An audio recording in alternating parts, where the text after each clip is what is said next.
Welcome back to the Capture Your Confidence podcast. We're going to talk about confidence and networking today.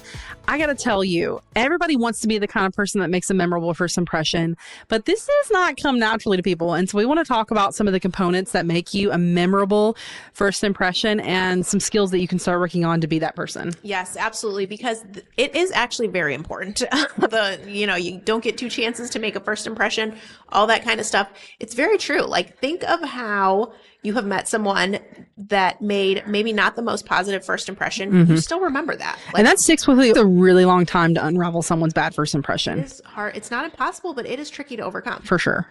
So let's talk about one of the things that, sort of helps you walk into a room and feel like, okay, I know that no matter what, when I leave this room, like, it's good. I will have done my best. It's going to be positive. Yeah. So the mindset piece is huge, right? I mean, you have to go in without expectations, without assumptions, and you have to know that you are just here for a finite period of time with good energy, good intentions, and you want to be there. I mean, the precursor to this whole conversation, right, is making sure you're only sticking yourselves in rooms that you want to be in. Yeah, I mean, okay, right? Please, let's not be going to networking places that we literally are miserable. Yes, so find that episode first. For sure. Once you're sure you want to be there, yeah, right? It's got the boundary of like how long we're going to be there, and then it's just bringing the right energy. For sure. And I think too, one of the things that I've always strived to do when I go into a room is to just be interested, not interesting. Yes. And that I think goes so much further for people because quite frankly, no one cares if you're a funny person. No one cares if you're like I don't know, they care about the way that you made them feel. And so if you can just be interested and ask lots of questions and be invested in the stories they're telling you, they're going to remember you way more than the person who was like the funny person who wouldn't shut up talking. Absolutely. Our good friend Kwame, he has a framework called the compassionate curiosity. And it's very much that, right? I like it. It's just having compassionate curiosity about those around you and using that to fuel your conversations. Yeah. So obviously, there are a couple of components that we recognize that really make a key difference here. We have 3 things that we really think impact your ability to make a memorable first impression. And that first one definitely is curiosity, like tons of questions. Yeah. And not like wide questions, but deep questions. So instead of going in and talking about all of the surface level things that you normally talk about, if someone brings up one nugget, dig deeper on the nugget. Yeah. Right. Like ask a question about the thing. So if someone talks about like, oh, I'm getting ready to take my kid to horseback riding lessons after this, like, oh my gosh, tell me more, right? Dig into the conversation instead of like bouncing around on 1,000 different things. Yeah. And you will notice what people are interested in talking about from their body language, their facial expressions, the things that they automatically bring up. And so use that as your roadmap of where the conversation is going to go. And a little pro tip, like I use this on my kids all the time. And I probably shouldn't even be telling you this because you're going to notice this whenever we walk into a room together next time. But I just like use that whole say the last thing they said as a question at the tail end of it. So it'll be like, oh, I have to take my kids to horseback riding lessons. I'm like, horseback riding lessons? And you say it as a question and they just like keep talking and you don't actually have to say anything, but you are like the most invested, curious person in the conversation ever. Yeah. And so just like saying the last thing that they said as a question, if you're feeling nervous, can take the pressure off of you until you get into deep conversation. Because like once you get the ball rolling, you're going to feel fine. It's usually just the initial part of the conversation where like, I don't know what the hell to say to you. I don't know you from Adam. It's like, okay, maybe just like say the last 3 words they said as a question and I'm telling you the ball will get rolling. Just watch it happen. Yes, absolutely. One of the things that I coach on is if you're the person that has something to say, right, you are automatically more disarming and more likely to be engaged in conversation. Yeah. Right. Nobody likes to be around a bunch of people who have nothing to say. So if you're able to initiate a conversation topic, you are going to be able to build that relationship a little quicker. For sure. So curiosity is one component, but the next thing that I think is really important, and this takes some work, is having no assumptions and no expectations. Yes. It's really my favorite because you can kind of nothing it, right? We've talked about that concept before. Like if you just, it is what it is, let people be who they're going to be, just show up and see what happens. Don't make any judgments or assumptions. Like just let things play out and see what happens. Yeah. I love having the mindset of like, okay, if I go into this room and it's absolute garbage, then at least I have a story to tell my girlfriends at dinner later on. Right. Like, and so like, I'm always doing it for the story, even if it's like an outlandish conversation or things are weird. Or I'm like, oh my God, I just can't even believe I wasted my time. Then it's a good speaking point later on with my girlfriends who I actually am safe and comfortable with. And, you know, I have learned like, if you have a problem with making assumptions or with having expectations in your friend life, then imagine the pressure of putting that on people who don't know you already. Yeah. And so it's a really good training ground for you to sort of manage assumptions and expectations in general. Like, well, I don't know you from Adam, so you owe me literally nothing, and it means nothing if nothing comes of this kind of a thing. So really being able to practice that in a setting where you don't know the people, it also positively impacts the other relationships in your life, and you can start to like let go of expectations there too, which is good. Yeah, absolutely. And it also just lowers the anxiety. Right? Right. Like if you got nothing to lose, who cares? Yeah. And you can just go in there with a better energy. And, you know, we've talked about this a lot, but your energy bounces off of you. Other people absorb it. And so if you're able to be responsible for the good energy in the room, then, you know, like, why wouldn't you want to take that approach? Heck yeah. I always want to be the party that walks in the room. Yeah. Like I always want to be that girl. The last thing that we think is really important to this process of making a really good first impression is having a how can I help attitude. So to me, I'm not going into a networking situation thinking I'm going to leave here with 3 contacts that are going to help get me business. Like a lot of people go into networking with that intention, and that's really where they've screwed themselves. Instead, I'm going to say, how can I go into this room and find 3 people that I might be able to help? I might be able to connect them with someone that helps them. I might be able to send them a resource that makes their life easier. How can I help? Right. And so if that's my attitude when I walk into a room to be of service, I've already won the game. Right. Yeah, absolutely. We talk a lot about givers and takers, right? If you can show up and be a giver in these spaces, you not only do you feel better, right? And that just makes you intrinsically enjoy this more, but people remember that. Yeah. And people remember, right, how it made them feel, but also that you were willing to kind of put yourself out there and offer something of value and of service to them. For sure. And yeah, I mean, you know, you've heard it before, the way people don't remember what you said, they remember the way that you make them feel. Yeah. And so I think just remembering that the pressure is off to like go in and be a shining star that impresses the heck out of everyone.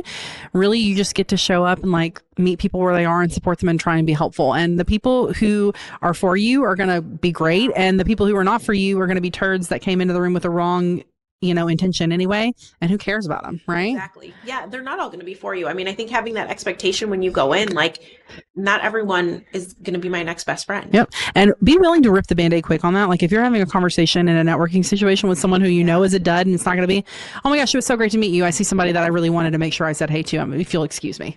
Yes. Bye. Like get out of the conversation. Master, you're out. For sure. Get the hell out of Dodge. I mean, even if it's awkward, if you don't care, like whatever, you're never going to see him again. Try not to make it awkward. Try and be graceful. And if you have to practice that in the mirror to get to that place, like please do that. We're big proponents of practicing your exit strategy in a mirror so that it comes a little more naturally if you can't do it. Absolutely. Clean girl is great at moving about a room. She's like, oh my goodness, they're so-and-so. Goodbye. Yes. Yeah. I mean, it was so nice to talk to you. I mean, that is like a universal pivot. Like, oh, it was so nice to talk to you. I hope you have a great holiday. And then we turn. Yeah, for sure. So let's talk about the memory of someone does you nothing if you don't maintain the connection. And so let's talk about some of the things that we do right after a networking event that really cement that great first impression. Yes. And I actually do think this is part of the first impression. Yeah. Like if you think your first impression is just the first 7 seconds and then you're done, it's actually not it.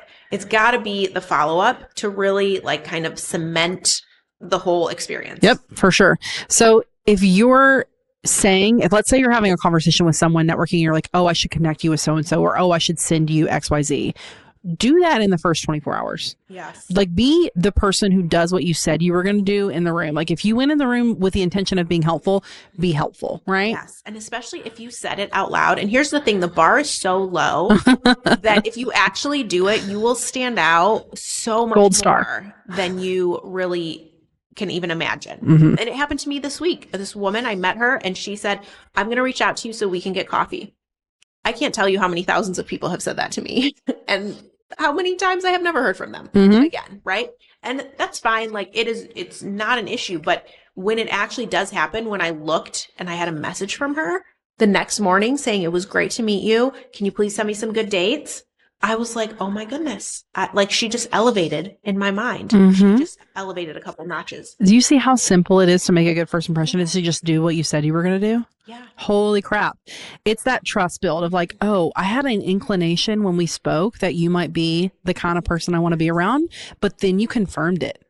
And so now my trust is further cemented and my curiosity is piqued in establishing more of a relationship with you because of that. Yes, absolutely. And you know when you feel an energy with someone that you want to maintain the relationship with, even if you can't quite identify what that looks like in the moment. And that to me is the green light for like, hey, let's get something on the calendar. Let's try and connect, next month, next year, whatever it is, to just make sure that you kind of keep the ball rolling. But it all starts like from that first interaction. For sure. And you're a really good example of this for me because we were talking earlier about how if I don't know what the next right step is, or if I don't know the direction of where we're going in relationship, it's hard for me to say, like, leave something open-ended without a future plan. So Stephanie was saying that she might often be like, hey, I was so glad to connect with you. What's a good email so that we can stay in touch? And then she'll put it on her calendar to reach out to them down the road. And I'm like, gosh, that's really hard for me if I don't know what I want to reach out to them down the road for. And she's like, yeah, but think about it. Like, you never know when you meet somebody if they're going to end up being somebody that you collaborate with, or maybe you hear about a job opportunity and you think of them later on down the road. You just don't know. And so there is still value in reaching out to that person and having like not really a next right step, but like, hey, give me your email so that I can, like, there's value in that too. Yeah. I mean, what immediately comes to mind is how we met our friend Holly. Yeah. Right? Like you didn't know. I mean, you weren't like, oh, we're going to work on the board in 3 years. So oh, hell no. Let's get together now, shall we? Yeah, exactly. You just were like, I love her energy. Like she's coming in the mix. Yeah, for sure. And you never know like who might be willing to do that for you. Like don't make assumptions about people's willingness to like bring you into the fold too. And yeah, quickness I think is really important too. While it's fresh and while it's on your mind, do that reach out there, because I do think the more time that goes on, the less, I don't want to say impressive, but like the less meaningful it becomes for people as they hear, like if there's 2 weeks in between when we met and then when you reached out to me, like for the first reach out, I'm less like, oh yeah, but if you send something to me 24 hours later and then 2 weeks later, I'm like, yeah, we're on it. Absolutely. I agree. I mean, quite frankly, it's never too late, but the impact is stronger. Yes. The closer it is to the meeting. And it makes so much sense because if you think about momentum and inertia, right? Like a ball that is in motion stays in motion, same things, right? So if I've met you and then less than 24 hours later, I'm doing the thing I said I was going to do and following up with you, right? Like that gives me more inertia in our relationship build. Yeah, absolutely. And I think the last thing that's like really critical is just to not take things personally. Yeah. Will you tell me the story that you were telling me a couple minutes ago about the person asking you to follow up? Yes. I was at an event this week and someone was interested in having Whitney and I come do a workshop for them. And she said, oh, I'm going to email you this week. And she said, well, if I forget, I'll know you'll follow up because you're so good at following up. And I was like, oh, okay. And so I loved that. I was like, actually, yes, I will follow up with you. But I just loved that she, one, knew that about me, that I was going to follow up with her, which I loved. I didn't make it mean anything. And then, I was telling Whitney today, I was like, oh, I haven't heard from her. I actually will reach out and just circle back and just say it was great to run into her. And if she ever needs us, here we are. Yeah. I mean, I think there are a couple really cool examples out of this, but the first one is which like, don't make it mean a thing. Like you could have taken offense, be like, what do you mean? I'm the kind of person who always follows up. Like, am I annoying?